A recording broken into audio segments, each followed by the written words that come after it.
Yeah, good morning to you all. I am William Techi, a teacher and an assemblyman. Yes, so this friend of mine, actually, he came to do his service in my school about 6 to 7 years ago. So we became friends, and after his service, he left. So we've been communicating once a while, once a while. Sometimes we do meet at Swedro. And then somewhere last 3 months, he sent me hi on WhatsApp. After chatting him, he told me, oh, he's now outside the country. And I said, oh, then that is very, very good because we are all eager to travel. And who got him there or how did he travel? And he said, oh, it was through a company recruitment. So he's now in Portugal. I said, okay, then I am quite interested. So you should tell me how the whole thing is.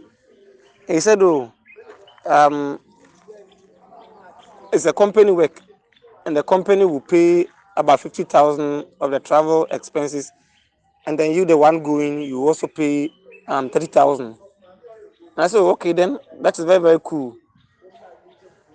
And he said, okay, but the only thing is Portugal, that is Europe. So Portugal, they don't have their embassy in Ghana here, and they have their embassy in Cote d'Ivoire because he claims Portugal they speak French, so their embassy is in Cote d'Ivoire. So after you raise your money, he will direct you to the agent or the manager at Cote d'Ivoire, who will process your document for you, and then you will continue from there to the Portugal. So he gave me the so-called manager at Cote d'Ivoire's number. I had a chat with him also. Oh, they all motivated me.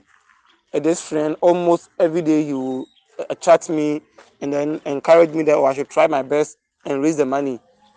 So even at a point in time, I asked him which company is he working with, and he mentioned DHL Logistics. I don't know if you have heard of DHL, uh, uh, the shipping company. Yes, it's a worldwide company. So even that convinced me more. And then at a point in time, he posted pictures he has taken with some white guys. So I asked him, oh, who are these white guys? And he said, oh, they are his co-workers. So it's actually a nice opportunity. And even he told me after deductions and everything, his take home is 8,500. So if you spend 30,000 within some few months, you can pay off the amount you spent. I said, okay, then I've heard. I am working. So I have a nephew who has completed secondary school last 2 years or so. So I'll push hard for him. So we kept communicating, and um, early last month I raised 5,000. So if he told me if I'm not getting all the money, whatever amount I will get, I should give it to the boy for him to set off. And when he get there and they're processing his documents, I can also be back and then be pushing for the rest of the money. Then at a point in time, I also told them, oh, if my boy is not having a passport, oh, they said, oh, you shouldn't worry, you should come. When he gets there, they'll prepare the passport, everything for him. So he should come with his birth cert, Ghana card, WASI results, and certificate, BC, and everything. I said, okay. So this friend kept convincing me, kept talking to me every day. He would chat me, oh, bro, how far? Oh, push hard. I was even selling my two plots here. So after I got the 5,000, I added some TNT, and my boy set off to the Cote d'Ivoire or the Ivory Coast. Fortunately, he got there. But before he would leave here, I told him that although I know the guy for about 6, 7 years, and I trust what the boy is telling me, I have some little doubt of about 10% or 5%. So when you get there, you should be very, very observant. If he sees anything fishy, he should try every means possible to run away because I'm not there with him. He knows no one there. So I told my boy this too. He set off, he got there, and then they came for him and they took him to a hotel. So I told him, okay, if he has gotten there, they gave him food. And I told him I will not send him any money until they go and process his passport. because with that passport you cannot apply for visa. So I told him it is until they have gone to process or fill a form to acquire the passport for him, I will not send any money because I was then left with 25,000 because when he was going, I gave him only 5,000. So the next day after he got there, they took him to an office. He went and filled a passport form. Then he took pictures and sent me. I said, oh, then if they have gone to fill passport forms, then it means it really a genuine thing because without passport, you cannot apply for visa or what have you. Then after the passport filling, they started putting pressure on me to send them some part of the money because I had only paid 5,000 and the whole thing to they need 30,000. So my 5,000 was woefully inadequate. So they were putting pressure on me. Then I sent them 10,000 again. The acknowledged receipt of the money. I had a chat with my boy too. He said, oh yes.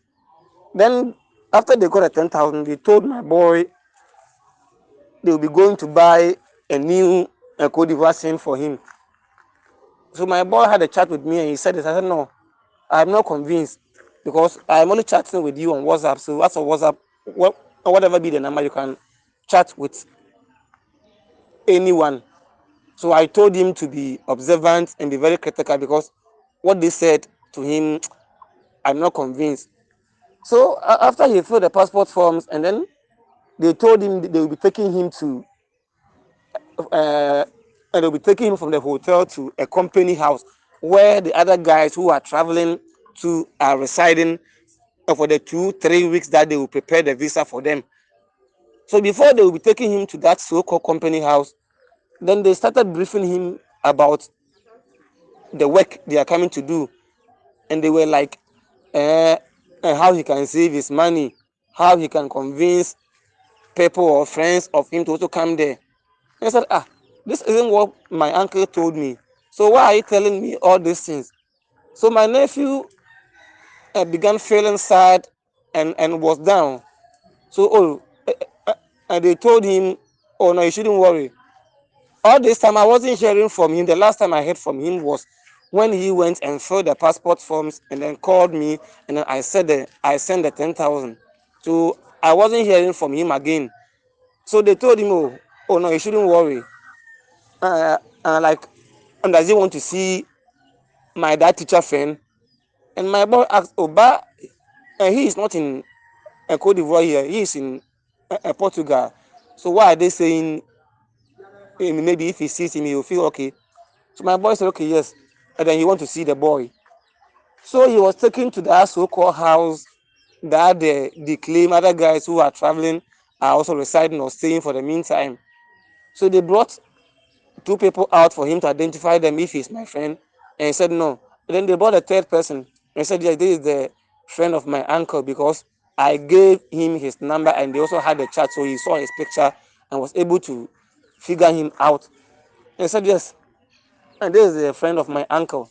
So as soon as my friend saw my boy, he also felt sad and wasn't of himself.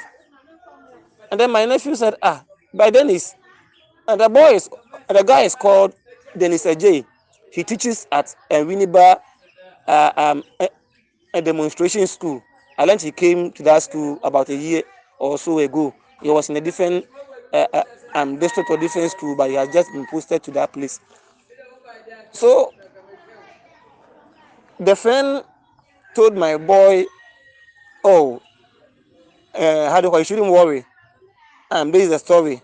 He's not traveling any outside. He also fell into it, so he's now here. And then you have to also convince somebody to come. And the room my nephew was, there were 8 guys and 3 ladies, which they have all fallen victim into it. And when you get there, then they will tell you to convince people to come. When you bring 2 people or the first person, at the money the person will pay, you will get a percentage. After you have brought about 2 people, then whoever you will bring after, all the money the people will pay will come to you.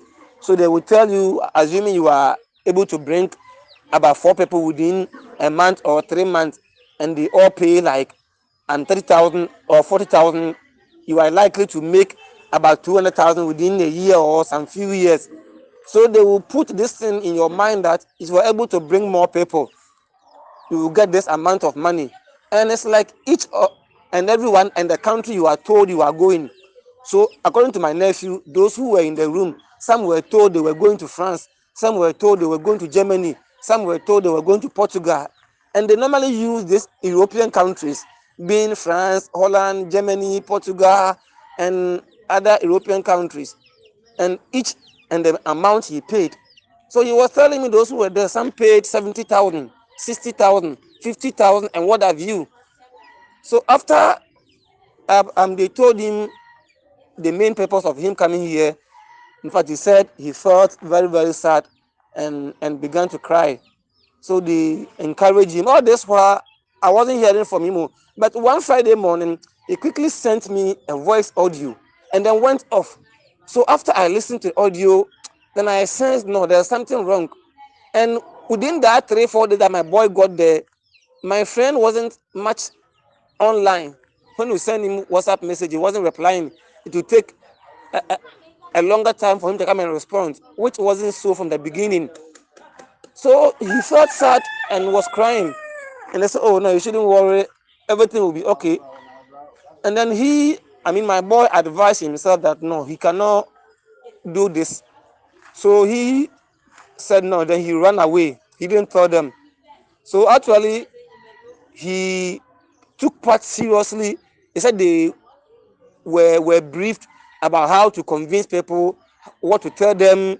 They were given tutorials as to how to convince people. And he took part fully, making them to believe that, oh, he has agreed to stay. So when they realize that you have fully agreed to stay, then after a month or within a month, you'll be taken to a very nice place like a tourist site or a mall where white people do comes there, and then you go and take pictures with them, and then you post it on Facebook or WhatsApp for your friends that you are convincing to know that, oh, since you have posted pictures with white guys, yes indeed you are outside the country, which will convince them more to also come.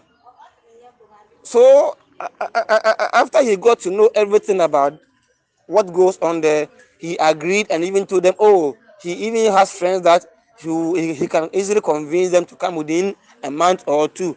So they thought my nephew has agreed to be part of that a fraud gang. So he said about 3 days time in the house. Then one day he came out, went inside, came out, went inside, and at the fourth time when everybody has taken his eye off him, then he quickly ran away, got to roadside, got Uber, and the people there, to the only language they speak is French. So even he wasn't getting anybody who can speak English for him to explain what has happened to him. And he left without all his things, his phone, his bag, Ghana card, WASI results, BC certificate, whatever. He left everything in the room. And then fortunately he got to a market. He met one Nigerian guy who can speak English. All this time I wasn't hearing from him. Oh. So I was there when I had a call, when I checked it from Cote d'Ivoire. Then after I picked, he responded, uncle, oh, it's me. Oh. I said, what has happened? Before he told me all that I'm telling you. So he told me he was then with a Nigerian guy. So the guy has taken him home. It was around 4 p.m. So he's now with the Nigerian guy. He has run away from them. I said, Jesus. So the guy took him. I have to manage and send them money, 1,002, before the Nigerian guy took him all the way from Abidjan to border before he joined Eluboka. So he spent about 4 or 5 days with them. So in all, if I add the TNT to the money I send them, 17,200 within a week. All the money went off.